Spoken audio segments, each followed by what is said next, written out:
I'll start off with a couple of questions. Would you agree that if someone compliments you, you feel more motivated? Yeah? Okay. Would you agree that if someone compliments you, you feel a closer attachment to that person? Yeah? Okay. Let's flip it. Would you agree that if you compliment someone, they're likely to feel more motivated? Yeah? Second question. Would you agree that if you compliment someone, they're likely to feel a better association and attachment to you? Yeah? All right. So the first micro goal, we'll take that question and we will adopt it as a micro goal. And the micro goal is that you understand the power of the compliment. The micro goal is that when I get back to work on, let's say it's Monday or Tuesday, my micro goal is I will walk into work and I will compliment one colleague. Now, the idea of why I want to reference these as micro goals, it goes back to a concept or a phrase from an English author by the name of Anthony Trollope.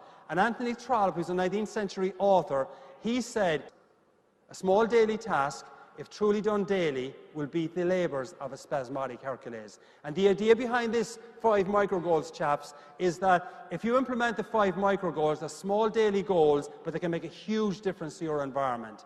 And some of you are probably wondering, why does he keep referring to us as chaps? Yes, you see, you're wondering, aren't you? Right. Now, chaps is a kind of an Irish-English phrase that refers to colleagues or friends. Tends to be more male-orientated, but I suppose in this gender-neutral society we're in, I'm going to actually use it to reference to you here now as chaps. But the main reason why I'm referencing it is that the 5 micro goals I'm going to provide you with actually spell out the acronym chaps. That's right.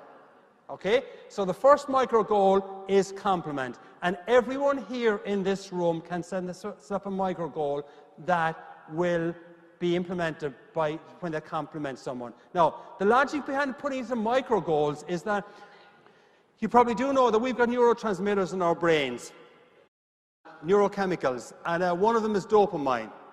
And dopamine is known as the feel-good chemical, as you all well know. And when something good happens, the dopamine kicks in, you feel better about yourself. The logic of treating these as goals is that if you set yourself a micro goal that I will compliment one person when I go back to work, when you actually hear yourself complimenting that one person, you're going to hear yourself saying, hey, I achieved my micro goal. You're going to feel better about yourself. But what about the person you've complimented? How do you think they're going to feel? Positive, upbeat, happy, and more prepared to work with you. Everyone here in this room can set themselves a small micro goal and implement it to compliment at least one colleague. Now, sometimes I get comments like, well, Conor, what happens if you can't find someone at work to compliment? I say, maybe you shouldn't be in that place. More pointedly, I'd say maybe it isn't the workforce is the problem. It might be you. But what I also do believe, though, is that everyone here in this room can find some reason to compliment someone. I mean, you could come out with something like, wow, your hair doesn't look as bad as it did yesterday.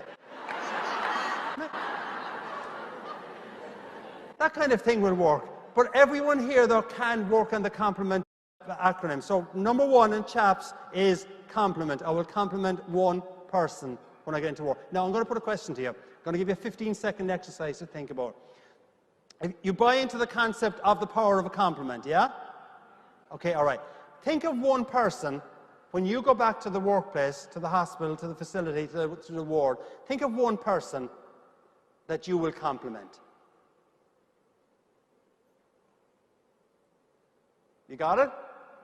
Okay, all right. Now, I'm going to ask you, that one person that you will compliment, is that someone that you get on well with, that you like, and you already have a good work relationship with? For this to be even more effective, is think of the person that you don't necessarily get on that well with. Right?